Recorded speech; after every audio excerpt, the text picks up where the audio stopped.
당리당략과 정쟁보다는 민생을 챙겨달라는 도민들의 목소리가 큽니다. 이럴 때일수록 공직자와 선출직 등이 머리를 맞대고 필요한 정책과 예산 절감 등 여러 가지 고민들을 해야 될 시기라고 생각합니다.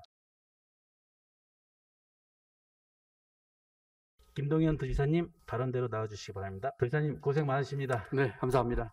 재정 상태가 어렵죠? 그렇습니다. 부자 감세가 큰 논란이 되고 있습니다. 우리 서민들은 경제는 어려워지는데 부자들의 감세 규모가 연 13조 원이라고 합니다. 우리 경기도에 영향이 당연히 있겠죠? 아무래도 좀 영향이 있습니다. 저희 의회도 재정 상태가 어렵긴 하지만 꼭 필요한 예산, 서민들의 예산은 좀 삭감되지 않고 잘 유지되도록 좀 관심을 갖도록 하겠습니다. 예. 지난 8월 8일부터 수도권 내 폭우가 쏟아졌습니다. 경기도도 집중 피해를 보았는데 도지사님도 그때 수해 현장에 나가서 현장을 살펴보시고 대책도 세우셨었죠? 네, 그렇습니다. 저희 더불어민주당 대표단도 양평에 나가서 수해 복구를 직접 했습니다. 흙만 한 2톤 넘게 퍼냈는데요. 산사태가 나오고 뭐 이런 부분들의 이유 중에 하나가 난개발이라고 생각을 하는데 어떻게 뭐 네, 동감합니다. 아시죠? 예, 중요한 원인 중에 하나입니다. 네.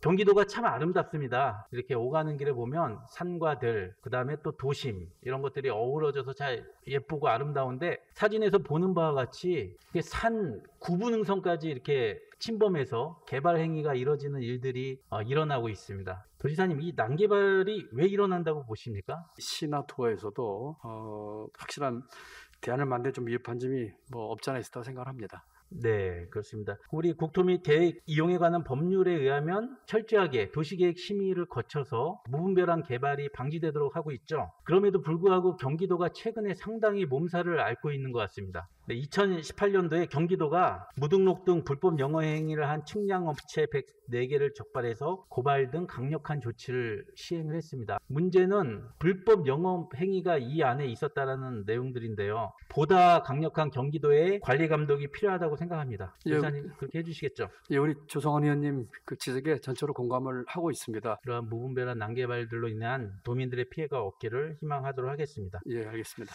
네, 아이를 키운 부모라면 모두 경험해 보셨을 겁니다. 왜 우리 아이들은 꼭 한밤중이나 새벽에 열이 날까요? 그 아픈 아이를 엎쳐서 들고 응급실로 뛰어가면 대기 시간은 길고 특별한 조치는 없고 비싼 진료비를 내게 되고 열 내리는 것 외에는 특별한 조치를 못하고 뭐 이런 경우가 대부분입니다. 응급실 이용 환자 중에 3분의 1이 소아라는 통계가 있고요. 응급실 외에 대신할 수 있는 의료기관의 필요성을 느끼는 도민들의 대답이 97.5%에 달했습니다. 지금 보건복지부에서 그래서 달빛 어린이병원이라는 제도를 운영하고 있고 경기도에도 한 8개까지 지금 운영되고 있는 것을 알고 있습니다. 근데 이곳은 개인 의원 중심이고요. 11시까지밖에 운영되고 있지 않기 때문에 심야 시간이라든지 새벽 시간에는 진료 공백이 있게 되고 부모들의 어려움이 발생하고 있습니다. 2020년 경기도에서 그래서 공공심야 어린이병원 지원조례가 제정됐습니다. 그래서 새벽까지 외래 진료를 제공하고 부모를 안심시킬 수 있게 하고 응급실 과밀화를 해소하고 또 간단한 처방을 동시에 할 수 있도록 심야 약국을 지정하고 또 효율적인 운영을 할 수 있도록 조사, 지도, 감독할 수 있는 조례가 제정됐습니다.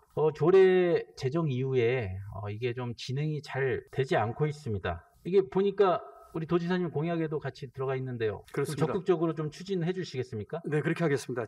우리 관광진흥법 제70조 1항에 따라서 경기도가 지정한 관광특구가 있습니다. 그 중에 하나가 이제 파주 통일동산 관광특구입니다. 경기도에서 지정을 해줬는데 2019년 4월 30일 접경지역 최초로 지정된 이후에 도 차원의 지원이 없습니다. 여기뿐만이 아니라 5개 특구가 다 없어서 작은 금액이라도 지역 주민들의 경제 활성화와 또 관광산업의 발전, 또 도민들의 여러 가지 수요를 충족해 주기 위해서 약간의 좀 예산 지원을 하면 좋겠다라는 의견을 말씀드리고 좀 검토를 해주시면 감사하겠습니다. 잘 알겠습니다. 예. 공공기관 이전과 관련돼서 질의를 하나 더 드리려고 하는데요. 여러 가지 기사들을 보니까 경기도의 공공기관 이전이 좀 후속 조치가 지지부진하다. 뭐 이러다 물 건너가는 거 아니냐. 뭐 이런 기사들이 나오고 사실은 공공기관을 이전을 열망했던 우리 파주 시민뿐만이 아니라 경기 북부의 도민들이 약간은 불안한 감을 좀 가지고 있습니다. 이거 취소되는 건 아니죠?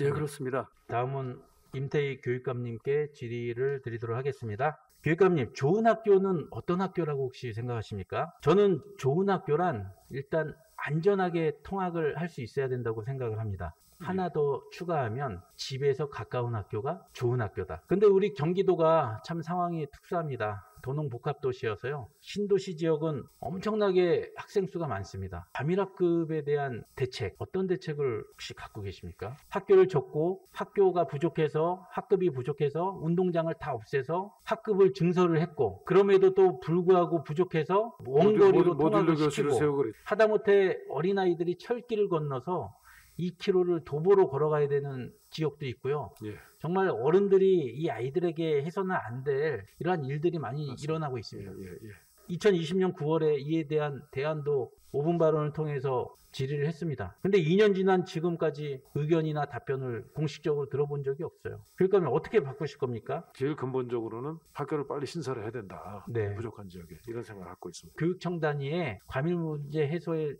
위한 TFT 구성 등 적극적인 행정과 노력이 필요하다고 보여집니다. 예, 그렇게 좀 예. 해주시겠습니까? 아이비 교육 같은 경우에 예. 정말 그 교육 자체는 훌륭하고 그거를 반대할 사람은 없을 거라고 생각합니다. 네. 그런데 우리 현재 대한민국의 현실은 그 교육들이 일부 학생 그리고 고액의 수강료가 있어야 되는 그런 계층, 특권층, 국제교, 특목고 이런 데에서 핵심적으로 운영되는 교육이라는 사실을 알고 계시죠? 지금 적용하려면은 좀 심도 깊은 고민과 준비가 있어야 된다. 그래서 선생님들의 어떤 역량 개발 여기에 우선적으로 좀 그 목표를 두고 거기에 네. 좀 중점을 두고 그럼 있습니다. 저는 이 교육을 도입을 하시려면 네. 아까 말씀드린 대로 과밀 문제 해소랑 연계시켜야 된다. 상위권, 특권층을 향한 제도로는 활용돼서는 안 된다. 예, 예. 이런 말씀을 좀 예. 드리도록 하겠습니다. 예, 그런 점에 대해서 더 경계하고 주의해 나가도록 그렇게 하겠습니다. 네, 그래서 그 계획이 좀 수립된 이후에 의회랑 충분한 논의 끝에 추진을 해주시면 좋겠고요.